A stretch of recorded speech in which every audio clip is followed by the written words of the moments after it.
ज्या तमाम मंडळींसाठी हा कार्यक्रम होऊ घातलेले आहे, ज्यांच्यासाठी बोलायचं आहे, ती आपण स्पर्धा परीक्षेतल्या यशासाठी उत्सुक असणारी यशोत्सुक मंडळी.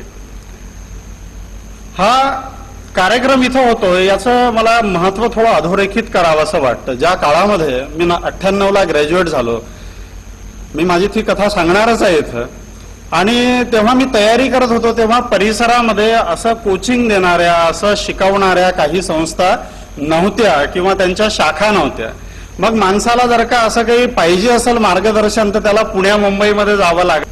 दरवेळेला जेव्हा मी बोलायला उभा राहतो तेव्हा स्वतःला एक प्रश्न विचारतो की का बोलायचं, कशासाठी बोलतो आहे. मला असं वाटतं की जे काही माझ्याकडे सांगण्यासारखं आहे ते आपल्यापर्यंत पोहोचावं म्हणून मी बोलतो आहे. आणि हे सगळ्यांसाठी नव्हे. ज्यांच्या मनामध्ये काहीतरी उर्मी आहे, ज्यांच्या मनामध्ये काहीतरी ज्योत आहे, ज्यांच्यामध्ये भिजलेली वात आहे, तिला कुठंतरी ते ज्योत लावण्याचं, ती प्रज्वलित करण्याचं काम व्हावं.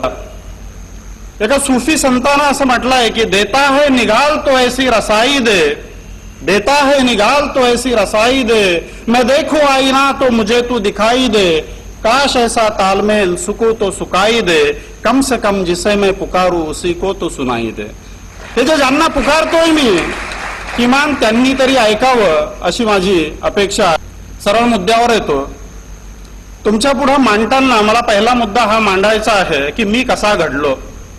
मला तुम्हाला सांगताना अभिमान होतो की मी एका अत्यंत गरीब घरातून पुढे आलो. अशा गावातून पुढे आलो की ज्या गावामध्ये 10वीच्या पुढे शिक्षणाची सोय नाही. माझ्या अख्ख्या 17 पिढ्यांमध्ये कोणी ग्रॅज्युएट झालेलं नाही, 10वी पास झालेलं नाही. माझी आई 9वा वर्ग शिकलेली आहे, माझे वडील 10वा वर्ग शिकलेले आहे. घरी कापडाचं एक छोटंसं दुकान होतं आणि वडिलांना असं वाटायचं की शिकून कोणाचं भलं झालेलं आहे. त्याच्यामुळे वडील म्हणायचे की हे सगळं बंद कर, हे सगळं थोतांड आहे. 2-3 लाख रुपये दिल्याशिवाय कोणाला नोकरी लागलेली आहे. साधा चपराशी व्हायचं असेल तर 2-2 लाख रुपये मोजावे लागतात. वडिलांना भीती अशी होती की नजाने पोरगा शिकला आणि उद्याच्या नोकरीसाठी पैसे देण्याची पाळी आली तर द्यायचे कुठून. स्वतःला जरी बाजारात विकलं तरीही लाख रुपये जमा होतील अशी स्थिती नव्हती. आणि अशा स्थितीमध्ये मी कसा बसा 10वी झालो. 10वी मध्ये चांगल्यापैकी मार्क्स मिळाले. आणि आता पुढे काय करायचं, कारण जास्त शिकण्याची उमेद नव्हती, तसा पाठिंबा मिळणे शक्य नव्हतं. आणि वडिलांचा सारखा आग्रह होता की हे सगळं बंद कर, शिकून कोणाचं भलं झालेलं नाही. मनुष्य जास्त शिकला, तुम्ही आजकाल पाहिलं असेल की जो शेतावर काम करतो तो जरा शिकला की शेतापासूनही तुटतो. डवरा चालवण्यामध्ये त्याला लाज वाटते. आणि इकडे शिकल्यामुळं त्याला अनेक कारणामुळं कदाचित जॉब नाही मिळू शकला, तर म्हणजे इकडचा ना तिकडचा अशी स्थिती होती. अशी भीती माझ्या वडिलांना वाटत होती. आणि त्यांचा सारखा आग्रह सुरू होता की हे सगळं सोड आणि मला धंद्यामध्ये मदत कर. आणि असं करता करता 91ला मी 10वी झालो. 1991 साली मी ITI मध्ये ऍडमिशन घेतली. 1993 साली अमरावती ITI मधनं मी इलेक्ट्रॉनिक्स कोर्स घेऊन बऱ्यापैकी मार्क्सनी पास झालो. परंतु ते नोकरीचं काही जमलं नाही, कुठल्या कंपनीमध्ये चिकटलो नाही. 1993 ते 94 हे वर्ष माझं फुकट गेलं. काहीच करत नव्हतं, अक्षरशः काहीच करत नव्हतं. आणि मग त्याच कालावधीमध्ये गावाच्या स्टँडवर एक कापडाचं मी दुकान लावलं. कपडे विकत होतो. मग इलेक्ट्रॉनिक झाल्यामुळे जशी मेकॅनिकी जमते तसं TV, टेप रेकॉर्ड, रेडिओ दुरुस्त करत होतो. आणि असं करताना मग 1994 ते 95 या दरम्यान 17 नंबरचा फॉर्म करतो का तुम्हाला? काय असतो? डायरेक्ट 12वी थेट एंट्री. मग तो 17 नंबरचा फॉर्म भरला, 12वीची परीक्षा दिली. गावाच्या शेजारी एक ब्राह्मणवाडा नावाचं गाव होतं. तिथे एक नवीन कॉलेज उघडलं होतं. नवीन कॉलेजला विद्यार्थी मिळत नव्हते. मला ऍडमिशन देणारं कॉलेज मिळत नव्हतं. आणि बऱ्यापैकी मार्क्स घेऊन मी तिथून 12वी झालो. हे दुकानदारी सोबत मेकॅनिकी सोबत पत्रकारिता असं सगळं सुरू होतं. आणि 1995 ते 1998 या कालावधीमध्ये हे सगळे उपक्रम राबवत असताना आणि माझा मागं माझी जी एक बहीण आणि माझा जो भाऊ त्यांच्या शिक्षणाला जमेल तशी मदत करत असताना मी 1998 साली ग्रॅज्युएट झालो.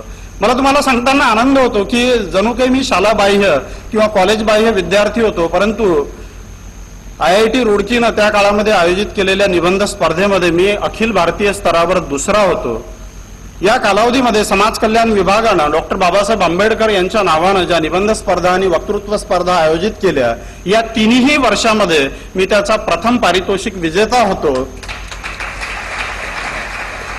1998 साल उजाडलं आणि हे साल उजाडता संदर्भ आमच्याकडे एक नितीन नावाचा माझ्या दुकाना शेजारी दुकान असणारा मित्र होता आणि त्याच्या डोक्यामध्ये हे खूळ शिरलं होतं की चला एमपीएससी करून बघूया. मग त्याच्याकडे मासिक बघायचो, त्याच्यामधलं जनरल नॉलेज बघायचो, त्याच्या उसन्या पुस्तकावर अभ्यास सुरू केला. कारण पुस्तक विकत घ्यायचं तर पैसे पहिले कमवावे लागायचे आणि जमेल तशी स्वतःची पुस्तकं घ्यायला सुरुवात केली. 1998 साली ग्रॅज्युएट झालो आणि त्याच दरम्यान STI PSI असिस्टंटची ऍड आली, परीक्षा दिली आणि मला सांगताना अभिमान वाटतो की माझ्यासारखा खेड्यातला मनुष्य, कुठलंही मार्गदर्शन नसणारा, महाराष्ट्र राज्यातून 4था मेरिट आला. त्याच वर्षी STI PSI असिस्टंटची परीक्षा दिलेली असतानाच स्पर्धा परीक्षाच्या माध्यमातून राज्यसेवेची परीक्षा लागली. पूर्वपरीक्षा घरी बसून पास झालो आणि वेळेचा जसा सदुपयोग करता येईल तसा सदुपयोग करत होतो. अर्थात मी मुख्य परीक्षा पास झालो, सरांच्या मार्गदर्शनाचा उपयोग झाला, परंतु मुलाखतीमध्ये चांगले मार्क्स मिळाले होते. तेव्हाही मला 63 मार्क्स होते, परंतु सगळी बेरीज त्या आकड्या, त्या मॅजिक फिगर इतकी न झाल्यामुळे माझं सिलेक्शन नाही झालं. दरम्यानच्या कालावधीमध्ये मी मंत्रालयात रुजू झालो आणि जमल तसा अभ्यास करत होतो, ऑफिसचं काम करत होतो, एकही दिवसाची रजा काढली नाही. जशी परीक्षा आली तसा त्या अभ्यासावर परीक्षा द्यायला गेलो. परीक्षा पार पडली, इंटरव्ह्यू पार पडला. इंटरव्ह्यू साठी अर्ध्या दिवसाची फक्त CL टाकली होती आणि मग पुढं वेळ झाला म्हणून तिला पूर्ण दिवसामध्ये कन्वर्ट केली. रिझल्ट आला आणि मला माझ्या ऑफिसमधून फोन आला. आमचे म्हात्रे नावाचे अंडर सेक्रेटरी माझे मित्र होते. ते म्हणाले की अरे राजू, तुझा रिझल्ट मी पाहून आलोय, तू डेप्युटी कलेक्टर झालायस. आणि महाराष्ट्र राज्यामधून डेप्युटी कलेक्टर संवर्गामध्ये, उपजिल्हाधिकारी संवर्गामध्ये मी तेव्हा 10वा मेरिट होतो. मला हे तुम्हाला का सांगावं असं वाटतं? मी मेरिट आलो हे सांगण्यासाठी मला तुम्हाला सांगावं असं वाटत नाही. मला हे तुम्हाला यासाठी सांगावं असं वाटतंय की ज्या परिस्थितीमधून मी वर आलोय त्या परिस्थितीमधून जाणारी तुमच्यापैकी अनेक लोक आहेत, त्यांना काहीतरी प्रेरणा मिळावी, त्यांना काहीतरी बोध मिळावा आणि सबब सांगण्याची सवड मिळू नये म्हणून हे मला तुम्हाला सांगावं असं वाटतं. कारण आता आपण थेट आपल्या दुसऱ्या मुद्द्याकडे येऊया की ही झाली माझी कथा सांगून तुम्हाला आम्ही काय करू शकतो आणि आम्ही कसं तयारी केली म्हणजे आम्ही यशस्वी होऊ हे सांगण्यासाठी मी इथं आलेलो आहे.